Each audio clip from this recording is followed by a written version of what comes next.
roncar es normal. No. A veces digo, no, que yo ronco porque mi papá ronca, porque mi abuelo roncaba. No. O sea, hay que tratar de evaluar cuál podría ser la posible causa, ¿entiendes? A veces simplemente un tratamiento clínico puede mejorar eso.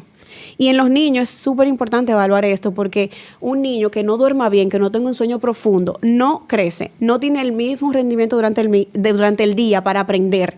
Y esa misma obstrucción nasal puede generar cambios en los oídos. Acuérdate que hablamos que todo se conecta. Ajá. Y a veces que el niño no habla, que tiene un atraso del lenguaje, lo que tiene moco en los oídos. Tengo una amiga que era así. Y desde que le quitan ese moco, ¡fua!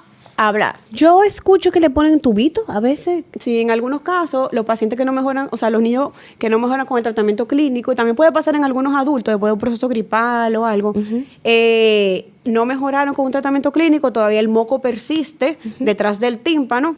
Entonces ya ahí hay que llevarlo a hacerle un procedimiento de esa colocación de tubo de ventilación.